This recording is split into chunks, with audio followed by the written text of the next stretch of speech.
നാളെ ഹർത്താൽ പ്രഖ്യാപിച്ചിരിക്കുന്നു. രാവിലെ 6 മുതൽ വൈകുന്നേരം 6 വരെയാണ് ഹർത്താൽ പ്രഖ്യാപിച്ചിരിക്കുന്നത്. ഹർത്താലിന് സ്കൂളുകൾക്കും കോളേജുകൾക്കും അവധി ലഭിക്കുമോ? വിശദമായ വീഡിയോയിലേക്ക് കടക്കുന്നതിന് മുമ്പ് ഈ വീഡിയോ ആദ്യം ഒന്ന് ലൈക്ക് ചെയ്ത് കാണാൻ ശ്രദ്ധിക്കുക. ഉപകാരപ്രദമായാൽ നിങ്ങളുടെ സുഹൃത്തുക്കൾക്ക് ഷെയർ ചെയ്യാനും ഇത്തരത്തിലുള്ള ഇൻഫോർമേറ്റീവായ വീഡിയോകൾ എല്ലാ ദിവസവും നിങ്ങളുടെ മൊബൈലിൽ ലഭിക്കുന്നതിനായി ഈ ചാനൽ സബ്സ്ക്രൈബ് ചെയ്യുന്നതോടൊപ്പം നോട്ടിഫിക്കേഷൻ ബെല്ലൈക്കണിലെ ഓൾ ഓപ്ഷൻ എനേബിൾ ചെയ്യാൻ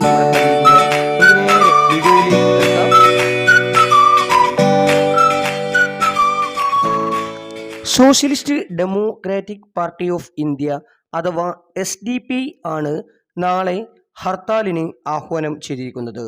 രാവിലെ 6 മുതൽ വൈകുന്നേരം 6 വരെയാണ് ഹർത്താൽ.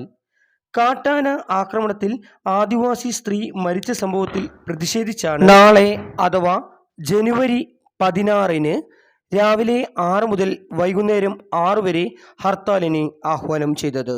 നിലമ്പൂരിലാണ് ഹർത്താലിന് ആഹ്വാനം ചെയ്തത്. നിലമ്പൂരിൽ ഒരാഴ്ചക്കുള്ളിൽ 2 പേരാണ് കാട്ടാന ആക്രമണത്തിൽ കൊല്ലപ്പെട്ടിരിക്കുന്നത്. വന്യജീവികളിൽ നിന്നും മനുഷ്യന് സംരക്ഷണം നൽകണം. അധികാരികളുടെ അനാസ്ഥയിൽ പ്രതിഷേധിച്ച് നടത്തുന്ന ഹർത്താലുമായി ജനങ്ങൾ സഹകരിക്കണമെന്ന് SDP നിലമ്പൂർ നിയോജക മണ്ഡലം പ്രസിഡന്റ് ആവശ്യപ്പെട്ടു. എന്നാൽ ഹർത്താൽ സ്കൂളുകളെയും കോളേജുകളെയും ബാധിക്കില്ല.